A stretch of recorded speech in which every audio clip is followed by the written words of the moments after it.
आज व्यासपीठ के सामने आकर के प्रकट हो गया। और जैसे प्रकट हुआ कि महाराज देखते हुए आज गोकर्ण जी महाराज ने पूछा, भैया तुम कौन हो? और जैसे पूछा कि भैया तुम कौन हो, तो आज कह रहा है कि भैया गोकर्ण तुम मुझको भूल गए? अरे वही हूँ। कौन? कि अहं भ्राता त्वदीयोऽस्मि धुंधकारितनामतः। अरे मैं वही आपका भाई धुंधकारी। और जैसे धुंधकारी ने अपना परिचय बताया पीतांबर पहन करके, गोकर्ण जी महाराज गदगद हो गए, गोकर्ण जी महाराज प्रसन्न हो गए। अरे भैया तुम्हारा कल्याण हो गया। हाँ भैया, इतनी वार्तालाप चल ही रही थी, इतनी बात चल ही रही थी। इतने में क्या हुआ कि आकाश से भगवान विष्णु का विमान चला आ रहा था। और उस विमान में भगवान विष्णु के पार्षद बैठ करके विमान को लेकर के आ रहे थे। और आज भगवान विष्णु के विमान को देखा लोगों ने कि भैया ये विमान आ रहा है भगवान नारायण का। ये विमान किसके लिए आ रहा है? देखा कि विमान में पार्षद भी थे। और पार्षद ने विमान को खड़ा किया और विमान को खड़ा करके पार्षद विमान से उतरे और उतर करके गोकर्ण जी महाराज को आजू और बाजू से पकड़ा और पकड़ करके आज विमान पर बैठाया।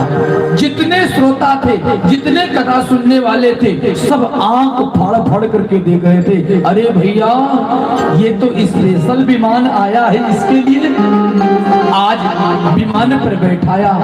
और विमान पर बैठा करके आज गोकर्ण जी महाराज देख रहे हैं। और आज भगवान विष्णु के पार्षदों ने विमान को उड़ाया और आज विमान को लेते हुए आज संग में धुंधकारी को भी लेकर के आज भगवान के परम पद को प्राप्त कर लिया धुंधकारी ने। क्यों?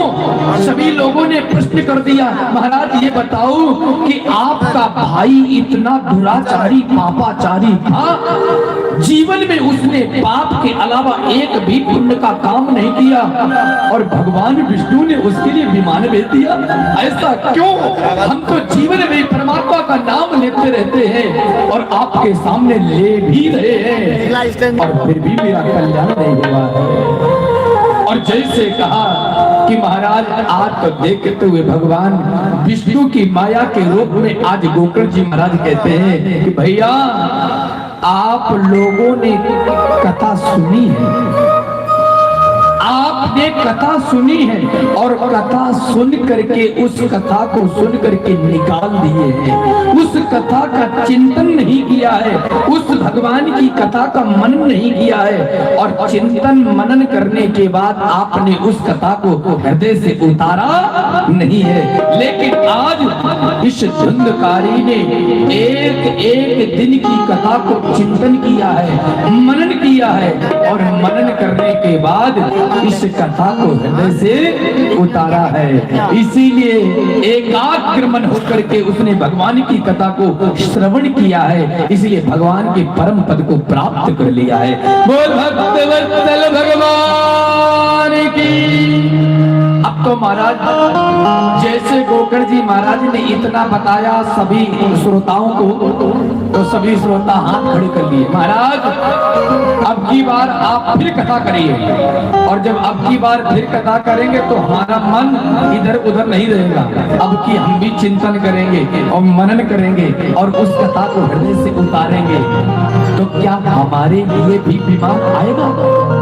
जैसे कहा गोकर्ण जी महाराज मंद मंद मुस्कुराए और मंद मंद मुस्कुरा करके बोले, भैया आप लोग चिंता न करो, अगर आप भी कथा को चिंतन करेंगे, मनन करेंगे और मनन करने के बाद आप भी उस कथा को हृदय से उतारेंगे तो आपके लिए भी भगवान विष्णु एक एक करके विमान भेजेंगे। जितने श्रोता होंगे उतने ही भगवान विमानों को भी भेजेंगे। अच्छा सब तैयार हो गए, आप चिंता न करें।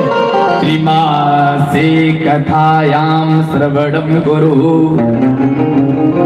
3 महीने के बाद गोकर्ण जी महाराज ने फिर कथा की और जैसे फिर कथा की तो सभी श्रोता आ गए। और जब श्रोता आए श्रोता आने के